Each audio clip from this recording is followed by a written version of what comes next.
Welcome, everyone, to episode 3 of Lesbian Talk. Still without an intro, although someone did message me saying that they might be coming up with one for us. This is really exciting. They have their own band and everything. Yes. So we'll see what happens at maybe episode 4. Well, to carry on from episode 2, the word that we looked up in the dictionary randomly was the word recover. So that's pretty fitting because that's what we've been doing for about the past 24 to 36 hours. Yes, we spent big chunk of last week and all weekend at MAGFest. And if you're not in the know, MAGFest is the world's premier music and gaming festival. Now, neither of us were there for the music or the games, but we still did a lot of interesting and fun things. Yeah, and we ate a lot of french fries. Well, it took place in National Harbor, Maryland, which is a really big a tourist destination. So a lot of the restaurants around there, they still operate when it's not the tourist season. They're still, pretty pricey. So a lot of times you're basically left eating french fries because the rest of your meal is not very good, or that's all you can afford there is french fries. Yeah, and Omega has a touch of con flu, so... Bleh, I died. Yes, she's died and come back to life several times today already. Yes, the restaurants and the things around are quite expensive. So most people, for at least half of the time, limit themselves to McDonald's or Baja Fresh or something. I think we were on one or sometimes half a meal a day most of the time. Yeah, although we did get crab pizza, so that was pretty cool. Pizza Bowlies, if there's one nearby you, crab pizza, it's awesome, it's amazing. We were there from early Wednesday until Monday afternoon. Mm-hmm. And we barely did anything. We barely rested that entire time. Yeah, pretty much, I would say. Yeah. Well, we got there Wednesday because MAGFest starts on Thursday, and last year we went and we got there on Thursday. Well, I arrived in the country on Wednesday night, and we went for like an hour, and then we went on Thursday.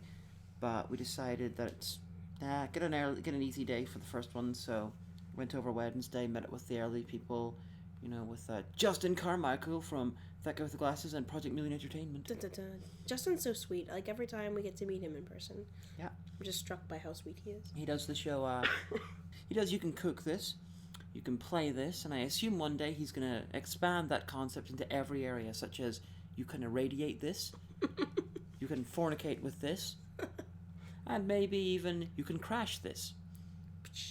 Justin, if you listen to this and you make any of those shows, then it was a copyright. You have to give us a cut. That's not how copyright works, but feel free to give a donation. I keep calling his show "You Can Totally Cook This," which is what I think it should be called. You can totally cook this. That sounds just like him. Yeah. So we we saw lots of people, and we took notes that night for. We watched a movie I'm going to review most likely in the summer. I'm supposed to be getting an invitation to a con in Ireland, and I decided to write an episode to film at the con, and it was notes for a movie made and set in my hometown. Wow. I have a hometown. It is Sunset Heights, and it is amazingly going to be the most competent Northern Irish movie that I will have reviewed it to that point. Doesn't it sound so much like a soap opera? I think it does. It really does. The name's actually based on Sunset Strip, and it's got nothing to do with anything in the actual thing. They have a fictional location which is like a druidic circle of stones, and they call it Sunset Heights. And it appears like twice, and it appears more than that. And it doesn't actually exist in real life. Well, the stone circle probably does, but it doesn't seem to anywhere near Derry. I leaned over. I was like, "Is that really near your town, or did they film that part in England somewhere?" Well, there are stone circles in Ireland, so I don't know where they filmed it, but I'm pretty sure there's no stone circles near Derry. Oh, that's too bad. We could have gone and looked at it. But the film, it's better. Like I've reviewed the Knackery and Battle of the Bone, and it's better than it. It'll probably be the best Northern Irish movie I review until I eventually get to Resurrection Man.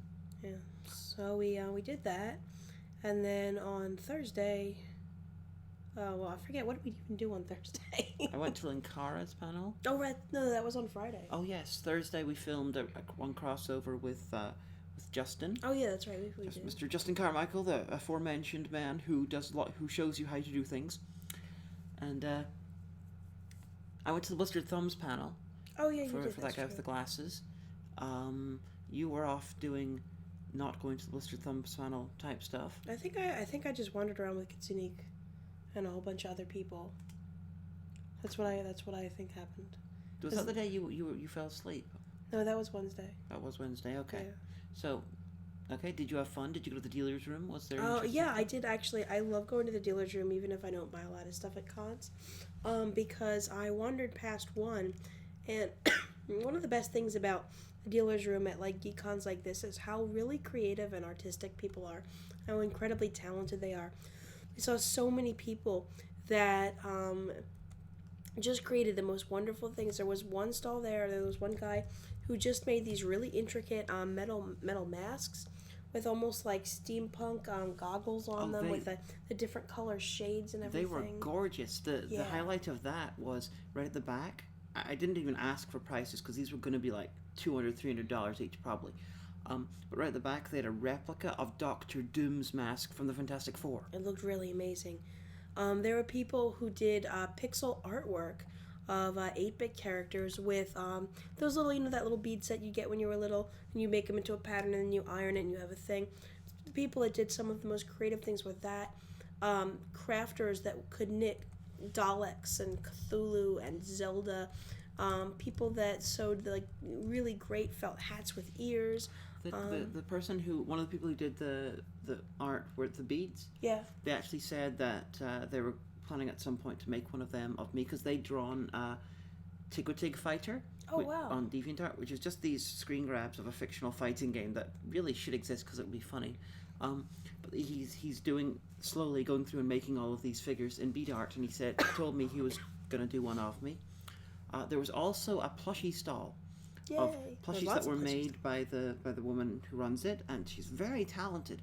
She's also a fan of mine, so she gave me a pygmy from Little God. It's this app you can buy, that game, where basically you play God and you make life hell for these primitive tribesmen. That sounds like your kind of game. Yeah, that's why she suggested it. But yeah, it sounds like a lot of fun.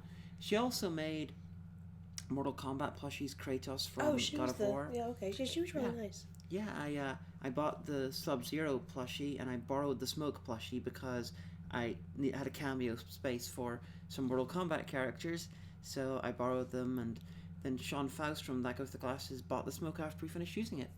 So it was good advertising for her. Yeah, I'm gonna credit her in the credits and everything, because I think more people should see her stuff, and I think more people should buy her stuff. There you go. And again, like there was one girl that did all the stuff with Fimo, that bakeable clay, and one thing that she had, and I really wanted to get it for my mom, but it was like $70, was she had done in this clay all of the different doctors as owls. Oh, and my mom went to Temple University, and their mascot is Temple. Yeah, that was amazing. The only problem with that, getting that for your mom was, it was like, what was it, $80? Yeah, like 70 or 80. It was like, oh, if only that was like half the price, your mother would be so happy right now. Yeah, she could put it on her desk and watch it while she worked. But like, just again, like people just were even selling like really old video games. Like somebody was selling all of these old cartridge games, and I was going through the Sega boxes. Even though I have all the emulator programs still on my computer, I can just run it in Windows. It's still, for a second, I flash back to being 14 and looking through the sale bin at basically Babbage's or EB Games back in the day. And so it was pretty cool, and they had a huge room with all of like the DDR machines with pinball. Where they had the little table arcade games. If you were at MAGFest last year, the gaming area was probably double the size. Oh, it was really cool. I actually wish I'd felt better. I would have spent more time just playing random video games. I actually didn't play any video games because, well, we both know I was not there to play video games. Well, yeah, but I was incredibly busy. So what else? So Friday morning, it was a pretty interesting scene. Around a little bit close to 7 o'clock, you heard the red alert air raid siren, from Next Generation. Attention! Attention! There has been a fire! Must leave the hotel immediately! Attention! Attention! Like the first thing I thought was, seriously, whose fucking alarm is that? Like, how can you not turn your alarm off? And then I realized it wasn't anyone in our room, it was the fire alarm. So I jumped up and I went into, my fire drill training and I said, okay, wallet, phone, keys, shoes, everyone. And then it stopped. And we didn't know what to do, so nothing else happened. Attention! Attention! Not yet. Oh. Yeah, well, we went through a few times, and then we all went back to bed, and then it started up again. And it was just pretty much, Attention! Attention! There has not been a fire. Please return to your rooms. Everything is fine. Attention! And that went on for longer Yeah. than the original. Yeah, they got the all clear went off like 3 times. And Once like 3 minutes after the previous one. it was really great though because I Sounded was like RoboCop. well, I couldn't get back to sleep, so I was checking Twitter, and Punky, who runs the that guy with the glasses Twitter, had tweeted, "Attention, attention! Linkara has decided that he will let you sleep for 5 more minutes before you go to his panel." Because his panel was early in the morning, so I know you went to that. I did. I was a little bit in a fugue when doing it because I got almost no sleep the previous night because of I had a toothache. I'm seeing the dentist as soon as I go home. I was Yeah, we were just a ball of health and fun the whole time. I tell you what. I spent at least first few hours of that day not very happy, but after that we went over and we met up with Alison Pregler, aka Obscure Sloopa from That Guy with the Glasses, and we did a crossover video. Now in each of these crossovers I was acting, but Omega was behind the camera, was making sure the shot wasn't shit, and was occasionally turning up as a mysterious masked figure who may or may not be a minion. May or may not be. Although I have to say, it's really, I'm used to filming the stuff that I film here by myself, but it's really nice to work with some of the producers because they go really fast. Like Justin and Allison, I think those went pretty quickly for how simple the shots were. Yeah, they did. Because the skit stuff, it went pretty quickly. The one with Lupa was a little longer than I expected. The skit one, because I really, for some reason, just wanted a one shot, which actually wouldn't have her face in it. Which I can understand why that people might not like that, but it's okay. We got the 2-shot thing, which is probably more what the audience would like to see. But... And I ended up crouching in the bathroom, in the closet, behind things, under things. So yeah. Then for the later on, actually in the week, because I had the idea that I could film little cutaways to other things in the hotel while we were filming. I figured this would be very simple. We're just around the hotel. Oh, we'll get this bit, then we'll get this bit. What it actually meant was we had to spend about an extra day running around filming stuff in other locations. Shots. So I don't know if I'll do that again, but it should be very special because we got stuff like... It's a very special episode of Diamanda HAGAN Reviews. Yes. We have this bit in my crossover with Justin when it suddenly there's Obscurus Lupa. Got a crossover, this big review I'm doing with 4 other people. Suddenly we cut to the middle of the convention ground. It's like the Critical Marine gets to run around screaming. And my friend Ashley gets to, because she's a local, so she had stopped by to see everybody. She's friends with Derek, and so she got to actually make her first video premiere. Yeah, that was Derek debut, the Bard. I guess. Sorry. Yeah, that was Derek the Bard. So a lot more extra footage shooting. Especially for our unfortunate friend Chris, aka the vegan. Oh my gosh, poor vegan. He, okay, I can just write something very simple, which involved, he's running around the hotel, ha ha ha ha ha, and then he volunteered to do it. You originally wanted to do it, but then you wisely decided not to. I thought it was just going to be running down one hallway, and then I, couldn't breathe through most of the convention without coughing, so it's probably better that I didn't. Yeah, so Chris, he had to run for about, how long did it take us? About 45 minutes of various shots in various locations. So he did a lot of running, including running, right at the camera, diving at someone, dropping them to the ground. Including the staging for one stunt in the upper hallway, and the head of housekeeping came by, and we're all standing there, a whole bunch of us with the camera and props and pillows and things, looking very guilty indeed. And the guy just looked at us and walked by. I said, "We're behaving ourselves." And he goes, No, it's fine. Y'all gone crazy up in here. And I said, yeah, that's true. So, that's one of the moments where I slightly feared we might get in trouble. Well, I mean, if the worst comes to worst, I mean, if you're doing something improper in a hotel, they don't want you to do. They'll let you know. Yeah. They won't like immediately kick you out unless you've broken the law or something. If they gave us a warning, we would stop and we would find some other way without a stunt to get what happened in it across. Like, we had on Friday was my birthday party. Yes, it was. Which the entire internet showed up to. Again. So yeah, a whole bunch of people came by and it was huge. And so at one point Nash came by and he said, "What did you do?" And I said, "The whole internet showed up." And he goes, "They're going to call security." And I said, "Yeah, probably." I mean, we did get told to be quiet.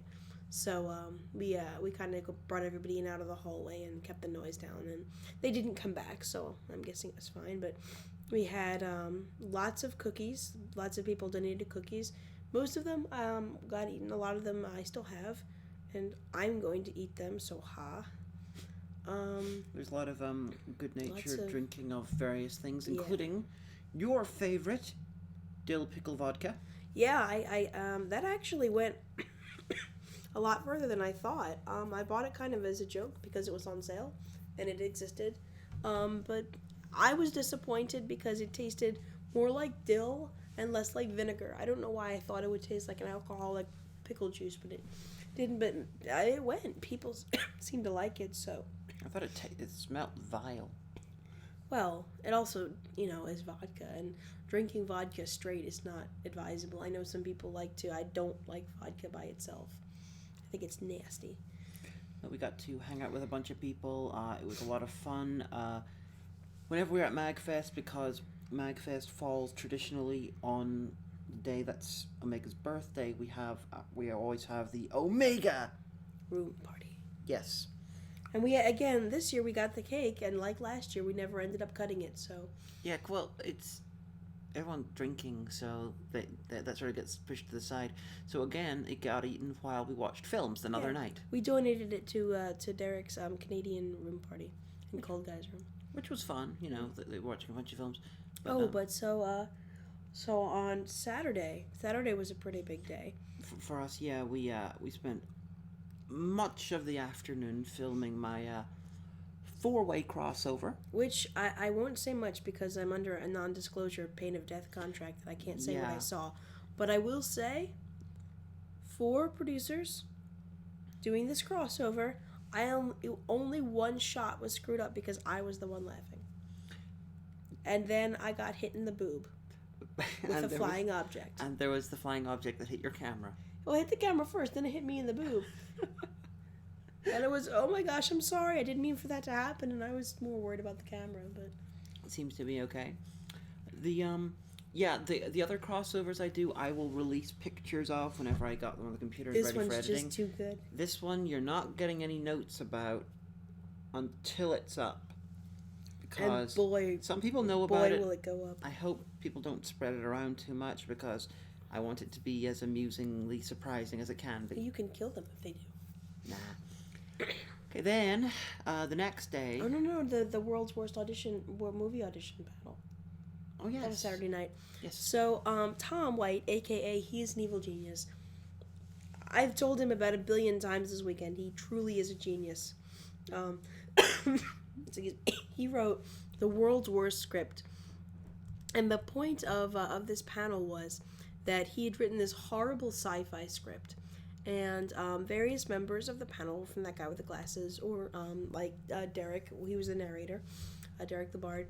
And the point was that you put your name in a hat, and if you got called, you would be reading one of the parts in one of the scenes. And if you corpsed, that is, if you broke character and started laughing, you were out. And then after each scene, the panel voted on who they thought was the best, and then that person got a prize at the end of the round. It was really cool because it gave a lot of fans a chance to read a scene with people from the site. Todd was there, Todd in the Shadows, Linkara, Elisa, Maven of the Eventide, Yasuo Otaku was there, and so actually only a few people ended up corpsing and getting sent off. And I actually was picked to participate. I was pulled out of the hat for one of the scenes, and that was pretty fun. Yeah, you were great. Well, I was alright. Yeah. You should have won your round, honestly. No, I don't think so. I'm glad that the guy who won did, because I don't really count. I'm on various sites and I have my own, platform and stuff like that. Better that like some fan who's never, gotten a chance to do something like that win. Well, I just think that your performance was very good. Now, can't expect. Now we can't expect Tom to come up with an amazingly bad sci-fi script every single time. So what I'm hoping they do with this is, because it's a really good system, is they get copies of film scripts, films that are already made, and do them. Because that would be good too. Because it's just a reading of script in a free thing, which is completely legal. So no copyright problem. Just like Lord of the Rings, Fellowship of the Ring, do it like that. Or if you missed it, they did film. Excuse me, they did film it. They are putting a video together, but the phrases super gonorrhea, space heresy, and double zombies figure big into the script. Yeah, it was a lot of fun. One of the more amusing things that I came across while watching, because I missed the first half hour or the first hour or so, but Linkara from that guy with the glasses, as a robotic sex slave, using his impersonation of Optimus Prime voice. And he did use the F word. Mm-hmm. Because it was in the script. And then someone corpsed later on in that scene, and they had to do it again. And so Nash shouted out, everybody get this on tape and put it up on YouTube. So people have seen Linkara swear twice. Yeah. And then next day was Sunday.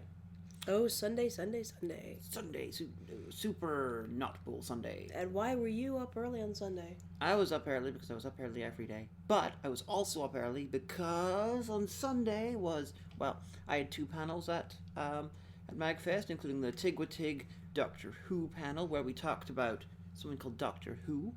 And I wore a Colin Baker t-shirt.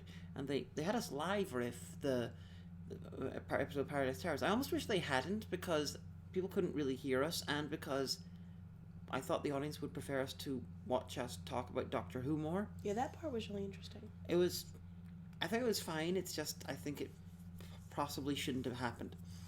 Well, the funny bit about that was I filmed that panel for Project Mind Entertainment. I'm going to call the video that I end up editing highlights from the panel, because I have to cut out the live riff. That's BBC's intellectual property. It's copyright. But, so I had my tripod set up next to the AV cart, and I asked the tech guy, I said, is it okay that I have this here, or will it be in the way? And he said, no, you're fine. So the tech guy went away, and a little bit later, this guy comes and sits at the AV table, and I wasn't really paying attention.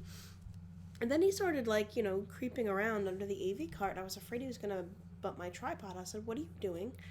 And he said, chill out. I'm just trying to plug in my cell phone charger. And he had his cell phone charger, and he was trying to plug it into the power strip on the AV cart that only had one thing plugged in, which was the entire circuit board that was running the projector, was running the sound mixer, was running everything.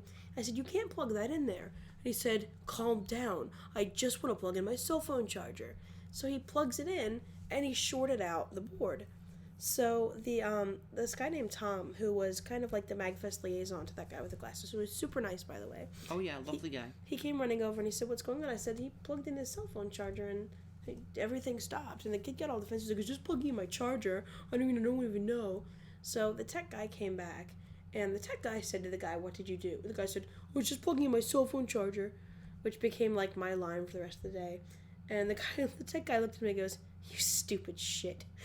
Because apparently he blew out the circuit board, but that was my little story. Yeah, and the same guy was there in this pretty much the same place for the next panel that I was taking part in.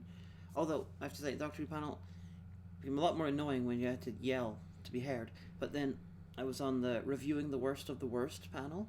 That was really fun to be in the audience of, by the way. Yeah, because it was Obscurus Lupa, Phaelus, Owen Citizen, Film Brain, and myself was talking about bad movies that we review, which was a bit interesting because Owen, by his own volition, doesn't tend to review quote-unquote bad films. A couple of them are, but not often. And me, I don't consider most of the films I review to be terribly bad either. I don't think Lupa considers her stuff to be, quote-unquote bad. She thinks they're so good they're bad they're good. But so it was a very loose definition, but it was very interesting. Lots of questions from the audience. We we would take, we would go one by one, get a question, whether for all of us or for just one of us, and we'd all tend to answer it in a way. Went on for the hour flew by. You didn't record that, but I I hope had I didn't have any more battery power in my camcorder. Yeah, I hope someone recorded it because I want to post it up on my WordPress and stuff so that people can see it because it was quite interesting. There was one point we heard some folks behind us kind of trolling, and one guy said kind of loudly to his friend, "Yeah, I want to ask a question. How about why do you suck?" And we turned around and we were gonna say something, and it was Sad Panda. Because I think it was Ed Glazer was sitting in the row behind us, and Kara was for a while. So I honestly don't. I couldn't actually. I could see you yeah, a little because, bit. I could see Andrew, but I couldn't see who was behind you. Phalis asked when Ninja the Mission Force 2 was going to be out. He was sitting behind us. Oh yes, I remember Ed popping up. Ninja the Mission Force is Ed Glazer's original series, by the way. Season 2 will be out in DVD in March. You should totally go watch it. It's a parody of Godfrey Ho movies. Ho ho ho. Okay, then. So there was a meet and greet, right? Yeah, that was several hours. We were sort of put around the different parts of the room, and we very self-importantly sat there while fans who wanted to talk to us came and talked to us. I just want to say, as an outsider perspective, I know that it takes a lot out of you guys, all the producers, when you have fan time and stuff like that. But literally, it's so amazing to see people just kind of creep on up to somebody and someone that you just know, like Legzar or Kyle or something like that. Be like, excuse me, can I just tell you, oh, I love you so much and you're really great and I love your shows, and kind of shy away, then expecting, almost looks like they expect to be yelled at. And then, the producer being like, oh, wow, that's great. Hey, come on, let's sit down, talk with me. So where are you from and stuff like that? What's your favorite review? And see people's, eyes light up. They're just so happy and excited. And I know it's, a lot of work for you guys, and it's pretty draining, but they just seem so happy about it. It is, and I think that I'm one of the ones who are less tired about it than a lot of other ones because, I don't often go to cons, so... Oh, that's true, yeah, because it's hard for you to get to America. Yeah, so for me... it's a pleasure to talk to people who like my videos. I really enjoy it. I think if I was doing conventions every few months, like someone like I don't know, Nostalgia Chick might do, or someone else, then I might be a bit more jaded about it. But for me, it's different, and it's really, really, and it's so so every single encounter with a fan is a pleasure. And you got a gift from a fan. I got 2 gifts from fans. There was the pygmy, and I got a purple scarf, which was really wonderful because one of the things I was annoyed with myself for forgetting back in Northern Ireland, scarf, because it was very cold having to get a bus at 4 a.m. But I have another purple scarf, so I have 2 now, and it was wonderful. I wore it in one of my crossovers, and I really hope that the lovely lady, who I don't know what she's called, I hope she watches the review and she enjoys seeing that I liked it so much. And I actually got a present from a fan, and her name is Pinka Starlight, and she made plushies of all of the Tick producers, and for me, she made 2 little lobster flies. They're like little lobsters with butterfly wings, and they're so incredibly amazing. You know what? During the podcast, when I edit, I'm gonna put up a picture with her Twitter on there. I don't know if she has a DeviantArt. I'll contact her. Yes, she does. Okay, she does. So with a link to her DeviantArt, because they are just so amazing, and they made me squeeze so much. I was so happy about that. Yes, she did, and then she hung out with us for about 4 hours, 5 hours. Yeah, so I think she was running around with us. I think till that night. Yeah, she was lovely. I didn't have a bad experience with a fan at all. But we are approaching rapidly, or we've just passed the 30-minute mark. So we're going to go into the rest of the different parts of this. MAGFest was fun. It'll be in January next year again. You should really go. Last few years there's been between, I'm guessing 15 and 30. That guy with the glasses and blistered thumbs. People, if you factor in all of the people from various internet sites who go, It's kind of like a mini meetup. Yeah, you're approaching. Mini, it's a huge meetup. You're probably approaching something like nearly triple figures. You know, you got the really famous guys like James Rolfe, you got Brental Floss, you got Ego Raptor, you got the less famous ones like Film Brain, Well She Said Panda, Linkara. Then you've got the less famous than that. You've got me. Oh, come on. You've got Count Jacula. You've got people from Movietopia. You've got people from all over. People from Reviewers Unknown. You've got people from the Agony booth. You've got so many people. No matter what internet nerdy site you like, there's going to be someone there. Yeah, you'll find your person, and you can just hang out with them, get their autograph, say hello. It's a really cool experience. It's like live action internet. Yes, it is. And so that means we have to listen to metal music now, doesn't it? Yes. Pincella alla bersagliera!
And we're back from the music break as usual. That was Nanowar of Steel, and that is Kippers the cat who was investigating something over there. Messing about in the blinds. Yep. Now, that was Tricycles of Steel from their album Other Bands Play, Nanowar Gay. And I used that actually as the theme of my Nanaviews series. I'm friends with the guys in Nanowar, so they let us use their songs. Because they're nice. Yep, they're a very amusing Italian parody heavy metal band. So, if you like heavy metal, check them out. You can get their stuff on nanowar.it. And you're actually wearing their t-shirt right now. Yes, I am. With the t-shirt as the cover of the same album. Because this... Okay, I made a music video for them, and literally I only got a damn t-shirt. So, I think it's time for trivia, isn't it? Yes, we have trivia. And, let's go find... Hey, Giovanni, come here. Yeah, sorry about that. I was sleeping in a suitcase because that's where I spent all of MAGFest, in a suitcase. Yeah, sorry about that. Well, that'll teach you to be in a suitcase. I'm just so not in the mood, HAGAN. So, today's trivia question. Let's see. Well, it's not really a question because I'm telling you, because I'm smart. Today's trivia fact is, did you know that the song Boy Named Sue, made popular by Johnny Cash, the lyrics of which was actually written by children's poet Shel Silverstein? Well, it's a fact. Which means that he got almost all of the money from the song. Well, that's good, because he's a poet, and poets are usually poor and shit. Yeah, that's because of the way that money is sort of divvied up in the music industry. Yes, the writer of the song that gets most of the money. Yeah, but Johnny Cash ain't hurting for it. Well, so, not right now. If you don't need me anymore, I'm gonna go now. Yeah. Okay, you can just go off. There's a little corridor down there. Go. If you go through the left door, there most definitely will not be a lion. Well, I should think not, because how would a lion get buzzed into the building? You don't want to know. All right, so see you guys. See you next week. Blah! Oh, Jesus Christ, it's a lion. That doesn't even make any sense. On with the show. What? Exactly. So, now is time for a segment we call One Time at the Store. And this week, I thought I would give you a tale of revenge. Because the lesson that you should take away from the story is, it's not nice to screw around with people who are in a customer service environment, especially if they have a bit of control over your life. So, this was many years ago at the store that I first worked at. And as it's a bookstore, and we have a membership card that we offer. And if you don't want to buy it, you don't have to, but we're required to let you know about it. So I had this one woman, and she was just really nasty about the whole membership thing. She was nasty through every part of the transaction.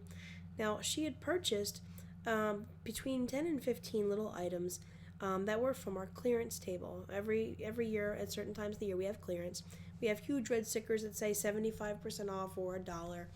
And this is usually crap, valuable product that hasn't sold, that we're not going to be having again, or we just want to sell down, so we have clearance to get rid of it. So this miserable woman who has about 1 million little daughters wandering around is so mean to me. And finally she says to me, yeah, I'm going to need all of these wrapped individually. And when it's not Christmas, during Christmas we have wrappers in. We have charities that come in and wrap for donations, but any other time we will wrap for free if you ask. So I'm like, all right, ma'am. I take her down to the wrapping table, and her little 2-year-old is prancing around behind the counter, despite me telling her she can't be there, going and spitting everywhere. It was just a horrible situation. So I got the first one wrapped, and then one of her little young customers says that, I need to pee. So the woman's like, I need to take them to the bathroom. This better be done by the time I get back. And I said, yes, ma'am. And then I was struck with a bit of divine inspiration. And I wrapped up all of her things, each individually, really quickly, neglecting to remove the huge red and white 75% off and dollar stickers. So everyone that she gave those presents to was going to know just exactly how cheap she was. Because you just don't fuck with people that have control over your life. And that's what happened this time at the store. What a heartbreaking story. You do realize that probably led to someone's divorce or murder. Maybe, if I'm lucky. She deserved it. It was karma. She was being horrible to me. I thought the point of karma was that it was the universe that did it, and not just using it as a word for petty revenge. I was subcontracted. Okay, you're working directly for the universe. You have the secrets of the cosmos. Yeah. But anyway, Hagen, what movie did you see last? Me? Well, I was watching Ant Farm Dickhole, but you weren't involved in that. Oh. What movie did we both watch together last? Was that Iron Sky? No.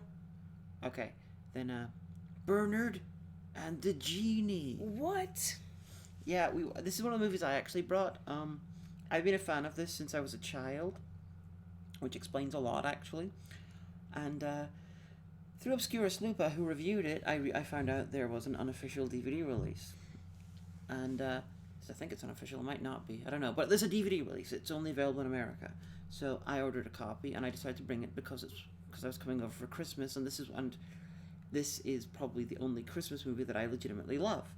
So, having failed to make you watch it while we were here, and having failed to make your parents watch it whenever I was over at their house, I decided I would bring it up to the Canadian MAGFest last night party. The Canadians, why, they're too nice to say no. Yes, I was like, do you want to watch this movie about a genie at Christmas, and all about, drama in the art world, which veers between incredibly sad to silly and funny to children exploding? And they were like, do we? So after watching, Do we ever? So after about 4 hours of watching things, people sat down to watch Bernard and the Genie, a heartwarming tale of a man and his friend with a genie at Christmas. Which features lots of stuff that would not be included if it had been broadcast in 1990 on American television. There was a showing of a condom wrapper. The implication that a couple was in the middle of having sex. There was like all this stuff that was just like, I was shocked. Yeah. That, they put that on British TV for kids. Like, I'm not entirely sure if it was a quote-unquote kids film. However, it was, quite sure, a family movie. It was not supposed to be played. See, in the UK, you got the Watershed, and after that, it's all adult television, and you can pretty much do what you want. But before that, but kids stuff is pretty much limited up to about 6 o'clock, and then after that, it's considered family television. Doctor Who falls under there. So it's for kids and adults. I'm pretty sure it was a family thing, and I remember watching it as a child, loving it as a child. My parents had no problem with me watching it. Who was the guy who played the genie? He was really funny. That was Lenny Henry, who in the early 90s was briefly he was briefly going to be the next big thing in American comedy. There's a movie which I can't remember the name of right now, where he plays this guy who sees a mafia killing and has to pretend to be white. It was made. Racial hijinks ensue. Yeah, he was basically trying to be Eddie Murphy. It was set in America, made by an American company. It was, yes, Kippers, I hear you. He agrees. It was not a good film. It was a bit like Drop Dead Fred, where they were trying to get British comedians. I hated Drop Dead. It was so stupid. And give them one film in America and see if they took off, and they never did. But Lenny Henry was also in the film. The British series Chef, a few other things. He's married to Dawn French from French and Saunders. Oh, I love her. At least I think he's married. He might have been divorced now, but Oh. They were married for a long time. And he can currently be seen starring in a series of adverts for Premier Inn, which is basically like a British Holiday Inn. Wow. So his career has gone from strength to strength. That Scottish guy was in it, the one you're always talking about. Alan Cumming, yeah. That was one of his earliest roles before he was in The High Life, the Scottish sitcom, which is one of the campest things you've ever seen. Before he was in X-Men 2, before he was in GoldenEye, before he was in Burlesque, before he was in a lot of things. Rowan Atkinson was in it. Yeah. And I'm gonna take a lot of flack from everyone for saying this. I don't think Rowan Atkinson is funny. I feel bad, because I know I should. I like a lot of British comedians. I like a lot of that, half physical style. Hugh Laurie, has a very physical kind of style. So does Stephen Fry does, at least in Fry and Laurie. But I just don't find Rowan Atkinson funny, and I feel like I'm a lesser person because of it. No, you don't have to find Rowan Atkinson funny in everything. Rowan Atkinson is only as strong as scripts that he has, and Bernard the Genie, as far as I can tell, was it was a good script. The guy who wrote it, Richard Curtis, I believe he went on to win at least one Oscar. Oh, that's really cool.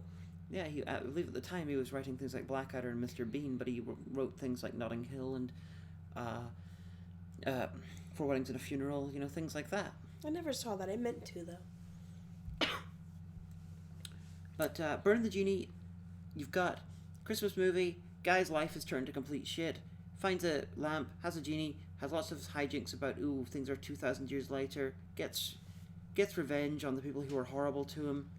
It's only an hour long. It was a cute little movie. Yeah, it's a TV movie. It's not a big feature film. It's silly. Some of the references you won't get because they're the very early 90s British, but it does feature one of the original Teenage Mutant Ninja Turtles suits being worn by the guy who wore it in the original movie. And some big famous football player. Yes, if you're from the UK, you might recognise the name. Gary Lineker turns up, playing a small child turned into Gary Lineker. It's really, really surreal in parts. And the amount of bits in it that without context are just brilliantly bizarre is just amazing. And they come out of seeing Terminator 2. There's a lot of product placement in the movie. I think that's deliberate. And honestly, I have no problem with product placement. But they were all There was a lot of American fast food, product placement. I'm like, were they trying to market themselves in yours, or were you trying to appeal to us? I'm quite sure this wasn't a case of marketing. I'm pretty sure it was a case of trying to show the difference of culture. That the modern day is a lot more commercial. Well, it's all American, apparently. Well, yes, America's behind that. America invented money. Rah! Adam Smith was an American, really. There's a part where they come out of seeing Terminator 2, and the genie is struggling to understand the fact that the people on screen aren't real. And he goes, "You've got to be kidding me! Her boobs were 60 feet high." Yes, and he really did enjoy Terminator 2. But he also enjoyed Robin Hood, Prince of Thieves. That's what he was watching in the next cinema scene. I didn't know that. Because he yelled, he heard a sound of an arrow, and he's like, "Good shot, Robin!" I enjoyed Robin Hood, Prince of Thieves. Well, or no, Men in Tights, I suppose. About product placement, I have no problem with it actually as a thing, because the real world features commercial products. So trying to do a movie where you black it all out or invent your own, it just takes you out of the reality you're constructing. You should be surrounded in a movie by things that you see in the real world. I guess so. It just seemed a bit forced. I don't know. If someone's going to eat fast food, what's the chances that they're going to eat, something like McDonald's or KFC or something? That's a good point. I don't always see product placement as something nefarious. It's placement if they pay you to do it, then that bothers me. But if the characters just so happen to have those things, I don't care. Okay, well that's good enough for me. But hey, what's new in nerd news right now? Today I saw a thing on io9.com. We Come From the Future, which is a very fine site just with science fiction, fantasy, and science news, and they sort of collect things from all over the net. But they mentioned that they found the first video footage of a giant squid in its natural habitat, which is so cool. And it's in its natural habitat, deep in the ocean, far away from lesser squid. It's I think it's like as deep as the abyss, right? Because there's no light that gets down there. Pretty much, yeah. And I don't know. I recall, and this I might actually be wrong about this, but I think that squid are, there's theories, or it might have been proven, or it might just be someone's idea, that the different types of squid you can get which look similar but are different sizes are actually all one species, and as they go further, as they get older, they grow, and they tend to live further down, and then they consume other squid. It's been suggested, maybe I'm making that up, or That's maybe I dreamed cool. it. So I need like a squid that's like the squid that's the size of your hand is just like a baby, and like if you radio tagged it somehow, you would come back like 10 years later, find it living even deeper, and it's like the size of your whole body. Yeah, it's I seem to recall having something like that happen in a documentary, although I could well be wrong about it. This is not an area that I know a terrible amount about. I think it's pretty cool because I love the idea of a giant squid. And I think for a while that they thought that the giant squid was just a myth. That it was just overzealous sailors, because they really, sometimes pieces of them will wash up after they die, but there's always been the myth of the kraken and huge sea creatures, and it's really refreshing to find out that in this case this is not something that's a myth. This is actually a real creature. I love when actual biology kind of intersects cryptozoology. Yeah, it took a long time for the squid, like the mountain gorilla, to be proved that it existed. The and there's even I know that there's even conjecture that there might actually be larger squid that exist even further down, that we've never managed to get bits of. The bits that don't actually wash up, that the bits just fall to the bottom of the ocean. We just haven't been down there enough, so we don't know. But some of the times, whenever things appear on the, wash up. Okay, the typical name for something that washes up on the shore and we're not sure what it is a globster. Really? Yes, it's called a globster. That's awesome. It's Don't worry, ma'am. It's me, Globster. Everything is fine. Sounds like a cop lobster. like there was sometimes you get globsters which look roughly like a plesiosaur, and people are like, look, it's proof of the plesiosaur, or it's proof of evolution didn't take that long, or something, something stupid. And then they do DNA tests, and it's like, yeah, this is actually the skeleton, mostly decayed remains of a basking shark or something. And everyone's like, Well, everyone who's sensible goes, But it's just really fascinating. I would love to know exactly what else is down there, because there's no way in hell that we've discovered all the species on Earth. It's kind of refreshing, actually, because it's like the bottom of the ocean is so huge, and there's so much of it, and there's just so much undiscovered. It kind of is like the last frontier. Like, it used to be like, you could explore just over the next mountain, and you don't know what the hell was out there, There could be sea dragons down there for all we know. It's highly unlikely, but you just never know. There could be species with DNA that does a whole bunch of stuff. There could be like seaweed that could hold the key to the cure for any number of diseases. It's really neat. Yeah, it's hypothetically possible. Yeah, it's I'd like to know what's down there. When you're talking about it's the final frontier, it's like I was like, someone's been watching Sequest DSV lately, because that was in the intro bit that Roy Schneider would say at the start of every episode. Oh, I haven't watched that show since I was probably a teen. Okay then, but yeah, it's actually I true. didn't like it because I was like, stop talking to that dolphin. I don't know. It just. The dolphin was voiced by Frank Welker. I mean, I watched it, but I mean, it was okay. It just, I wasn't like, oh boy, it's time for Sequest. It wasn't a good show. It wasn't on the level of Babylon 5 of excitement, like, oh boy, it's Thursday night, time for Babylon 5. It wasn't a good show, but I think it's amusingly 90s. Yeah. Oh, it's very 90s. But but you're right about, we know more about, areas of space, removed from our own planet, than we know about parts of the ocean. The deepest parts of the ocean, we know less about that, I think, than, like, say, we know about Mars in some ways, or the moon. And it's really weird because you have so many conspiracy theories about space, and we didn't go to the moon, and all this other stuff. But I want to see, we don't have any, like, deep sea conspiracies. Like, for some reason, I don't know if it's a conspiracy theory, but there is, like, people's ideas about Atlantis and things like that. That's like, but that's, I don't, oh, I guess that could count. It's just, I don't know, for some reason, I find, like, the whole conspiracy thing, it's,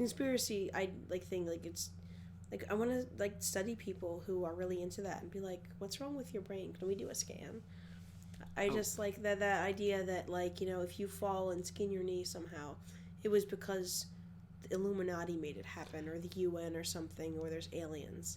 Well, now that we've completely alienated the percentage of our audience who believes in things like Bigfoot, no, we haven't, or the moon landing's a fake. Yeah, how dare they believe in the moon? Or that the moon landing's a fake, or whatever. Well, if you do have those beliefs, write to us, or comment on our Facebook. We want to talk to you. Omega wants to know why your brain is broken. No, I have this. No. My parents are PhDs. They're doctors. They're clinical psychologists. So I have a very healthy interest in brain physiology.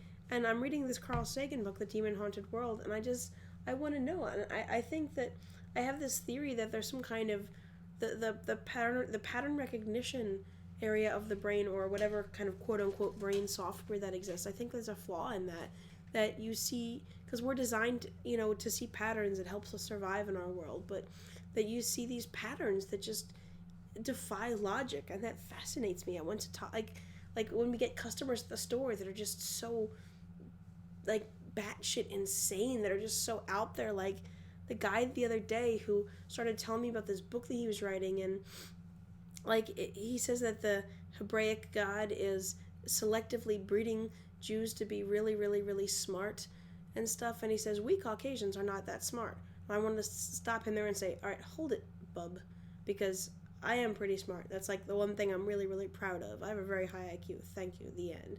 But he just went on and on about like selective breeding and how you're only socialized because of women. And I mean, he wasn't harmful or anything, but I'm looking at him and I'm thinking, wow, he's everything the wiki promised me. So now that, at least one person in our audience is crying because Omega has said their brain is broken. It's not broken. I want to talk to you.